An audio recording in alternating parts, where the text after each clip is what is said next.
In a world built around dopamine, oxytocin might just be the brain molecule that matters most. The trust molecule, why oxytocin, not dopamine, will define the AI era and what this means for you and your business. Now, one of the themes that I've been most excited to explore in my upcoming book, The Return to Real, is something that's fascinated me for decades, dating back to when I studied neuroscience at Brown University, which is in a world built around dopamine, oxytocin might just be the brain molecule that matters most. So today, I want to share with you one of the perhaps more contrarian arguments from the book in progress, which is something I call the oxytocin edge. So over the past decade, dopamine has really stolen the spotlight. It's the neurotransmitter behind our smartphone addictions, endless scrolling, and compulsive craving for novelty.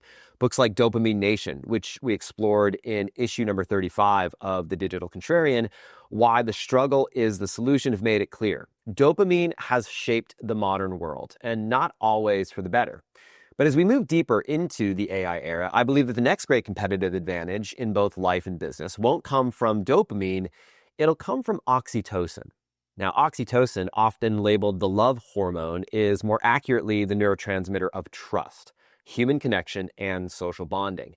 So while dopamine fuels the chase, essentially oxytocin builds the bond. It's what turns fleeting interactions into lasting relationships, what transforms customers into communities, audiences into advocates, and employees into mission-driven allies. And in a world increasingly run by AI, algorithms, and abstraction, that kind of bond is becoming rare. And as we explored back in issue number 27 of The Digital Contrarian, Your Strategic Content Ecosystem, what's increasingly rare will become increasingly valuable. And by the way, I'll put a link to each of these issues in the description with this video. And this shift matters because as digital interactions become cheaper, faster, and more artificial, the businesses that win will be the ones that feel the most real, because real is where oxytocin lives. So the bottom line is this. If dopamine is about getting attention, oxytocin is about earning trust. And the future belongs to those who understand the difference. In other words, move over dopamine, there's a new transmitter in town. Now let me explain what I mean by that, beginning with an overview of the neurochemical landscape. So we are, at our core, essentially chemistry in motion. Every decision we make, every craving we chase, every moment of connection or conflict, we can trace it back to the interplay of a few key molecules in the brain. What we call four happiness chemicals in particular shape much of our internal experience. So they are as follows. Number one, dopamine, which, as we talked about, fuels anticipation, desire, motivation. It's what drives you to open up that app to chase that deal or refresh your email inbox. Next, we have serotonin, which governs your mood, status, and feelings of belonging. It's tied to self-respect, confidence, and how we perceive our place in the social hierarchy. Third, we have endorphins, the body's natural painkillers. These are released through laughter, exercise, and even crying, and they create feelings of pleasure and relief, especially in response to stress or physical exertion. And then last but not least, number four, we have oxytocin, which is the molecule of trust. It's the molecule of bonding and connection. It's released through eye contact, through physical touch, through shared experiences, and emotional intimacy. And what's easy to forget is this. We are essentially physical bodies chasing these neurochemicals. Not metaphorically, but literally. We seek the behaviors and environments that flood our systems with the right mix of these feel-good messengers, often without even realizing it. And this is where oxytocin stands apart. Because unlike dopamine, which can be triggered by something as shallow as a push notification, oxytocin typically requires presence, physicality, proximity. It's released through a hug, through eye contact, through a warm, meaningful conversation without a screen between you and that other person. This is probably why, as I record this video right now, my Chihuahua Blue, my personal 5-pound handheld oxytocin delivery device, is curled up in her bed right here next to me. One little deep sniff snuggle with her in between paragraphs, well, that's an oxytocin hit. You see, we use pets the way our nervous system intended, as oxytocin delivery mechanisms. Not because they're productive, not because they help us get more done, but because they are effective at satisfying our neurochemical cravings. And in this respect, pets in many ways are essentially a proxy for people. Now, this is more than sentimental biology, it's a neurological need. And the further our AI-first world drifts into digital abstraction, the more acute that need becomes. So what happens when a society is low on oxytocin? And this is the global oxytocin deficit at play. Trust in institutions is at historic lows right now. In fact, according to the 2025 Edelman Trust Barometer, trust in government, media, NGOs, and employers has dropped nearly across every demographic. Interpersonal trust isn't faring much better. Loneliness has reached epidemic levels. In fact, the former Surgeon General of the United States, Dr. Vivek Murthy, named loneliness as a public health crisis back in 2023, and the data since then has only reinforced this warning. The fact is this: we've spent the last decade optimizing for dopamine, clicks, likes, swipes, and streams, but those metrics can't measure trust. And unlike dopamine, oxytocin can't be mass-produced. It doesn't surge in response to a headline or a sale. It's not elicited by content volume. It's triggered by presence, intimacy, safety, shared space, which is precisely what we've lost. The digital migration of nearly every form of communication, text over talk, Zoom over Rooms, AI over HI, has stripped interaction down to its most efficient but least embodied form. And efficiency kills oxytocin. In-person meetings, physical touch, unstructured time together, these are the substrates that oxytocin needs to thrive. But we've designed those moments out of our lives, and AI is only accelerating this trend. To be clear, this isn't about going anti-digital. Virtual interactions can foster real bonds. In some contexts, they've kept people alive and connected. But the neurochemical truth is this: the further we abstract ourselves from real human contact, the more we starve the systems that regulate trust and connection. So when we say the world is disconnected, what we often are really saying is we're running low on oxytocin. And in that light, the strategic imperative becomes much, much clearer. If you're building a brand, a business, a culture, or a community, you should be building for oxytocin. So let's talk about the business case for oxytocin. Now, in a world where speed and scale have become default virtues, trust is now the scarcest and thus most valuable commodity. And trust is oxytocin's domain. While dopamine might spike clicks and drive conversions and fuel engagement loops, oxytocin is what builds brand loyalty, deepens customer relationships, and keeps people coming back, not because they have to, but because they want to. This isn't just a feel-good idea, it's grounded in biology. Dr. Paul Zak, who is one of the leading researchers on the neuroscience of trust, has shown that higher levels of oxytocin in the brain correlate with increased generosity, empathy, and cooperative behavior. In one study, participants who received an oxytocin boost were 80% more likely to share money with a stranger than those who didn't. Patagonia asked customers not to buy its products in its famous full-page ad back in 2011 in the New York Times. Zappos trained support reps to stay on the phone as long as it takes, even if it takes 10 hours or more to resolve a customer's request. And Chick-fil-A's local operator model makes each location feel like a community fixture, not just a fast food chain, with its now famous tagline, "My pleasure." So in their own way, each of these companies has chosen human-first systems that generate loyalty, not just through dopamine jolts, but through sustained oxytocin-rich connection and customer loyalty. So how do we do that? And by we, by the way, I mean small business owners like you and me. Well, it begins by understanding that the customer journey is not just a funnel. It's a trust arc. Every moment, whether automated or live, digital or analog, is an opportunity to either erode or elevate oxytocin. And here's the caution: beware of the reductionist trap. It's tempting to think of neurochemicals as simple levers that we can pull.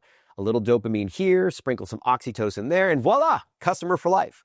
But look, humans aren't robots, and trust cannot be manufactured on command. One of the most profound illustrations of this truth comes from the now famous Harlow monkey experiments that you might have heard of from the 1950s. This is the study where infant monkeys were given a choice to either spend time with a cold metal, quote-unquote, mother that provided them with milk, or a soft cloth mother that provided no food whatsoever, but added comfort. And overwhelmingly, the monkeys chose comfort over utility. In other words, they chose oxytocin. And therein lies the opportunity. Because what if many of our modern maladies, from loneliness to burnout to distrust to polarization, aren't just social or political problems? What if they're biochemical symptoms of a society running low on oxytocin? Well, what that might mean for us as entrepreneurs in this return to real movement taking shape in the world right now is that we have an opportunity potentially to fill this void. So the question is this: how do you strategically elicit oxytocin? Well, if oxytocin is the molecule of trust and trust is the new currency, then the natural next question becomes, how do we earn it? Or more precisely, how do we create the conditions where oxytocin can actually be released in our customers, our readers, our teams, and ourselves?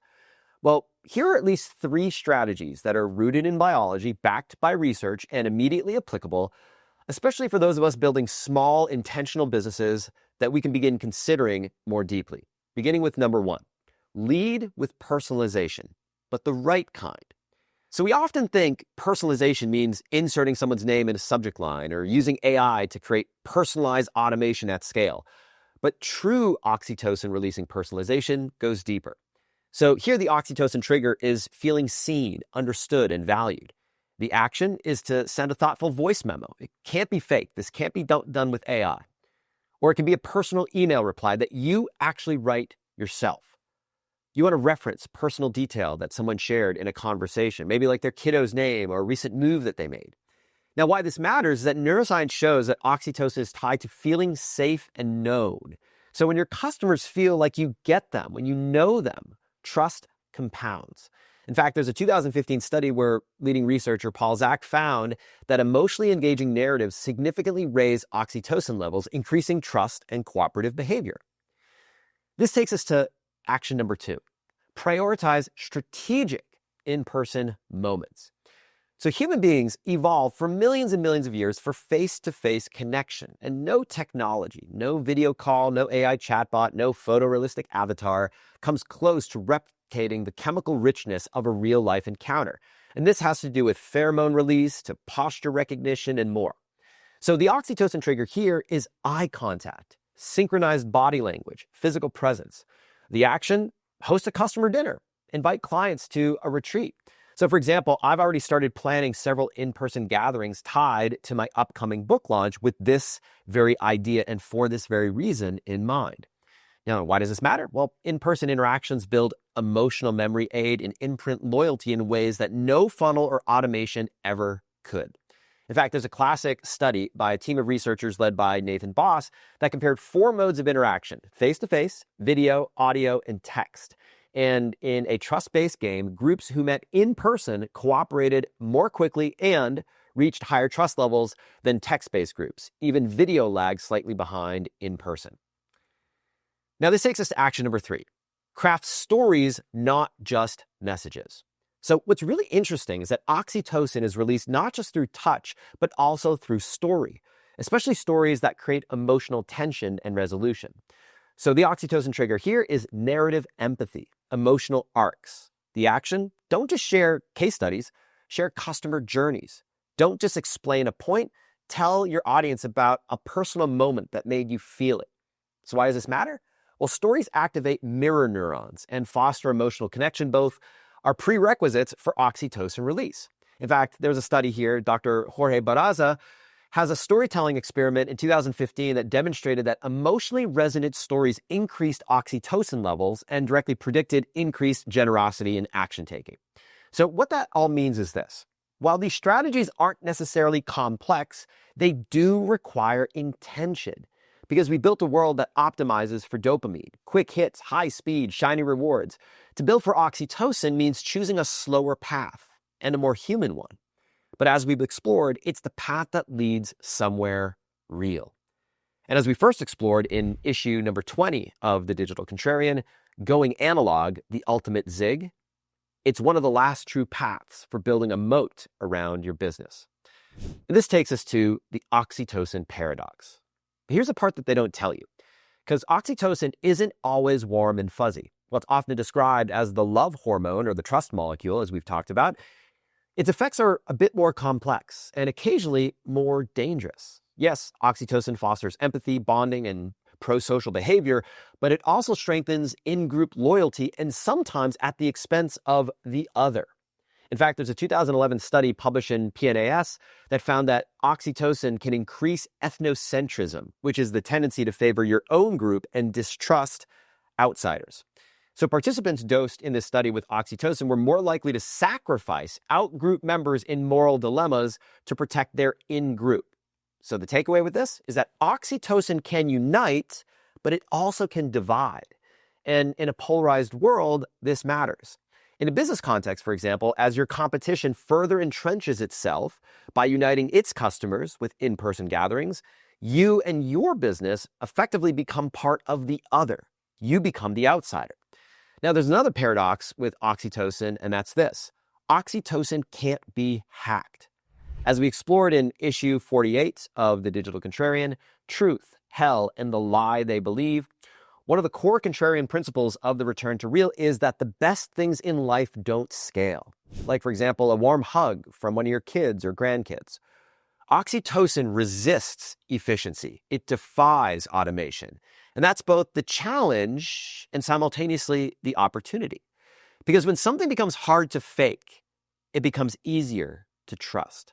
In a world of AI-generated everything, what's trusted becomes what's valued. Which brings us full circle to our conversation here today. The oxytocin edge isn't just a feel-good advantage. It's a competitive moat. It's one built not from code or capital, but from care and connection. And that's what makes it so rare. Well, at the same time, a contrarian strategy that's accessible to all of us, including you. So I'll wrap with a few closing thoughts. We've covered a lot of ground in this issue, from neurotransmitters to business strategy, from trust games to monkey studies. But at the core, the message is simple. Build for oxytocin in your business, in your life, in your relationships. Because in a world obsessed with dopamine, oxytocin is the real edge. Now, I've got another soccer game to catch later this afternoon. My son is going to be back on the field, and I want to be there, fully present, to give him a fist bump before the game and to give him a warm pat on the shoulder after the game, whether they win or lose. So I'm going to wrap this issue here. I want to wish you a great rest of your day. Remember to hug the ones you love. After all, do it for the oxytocin.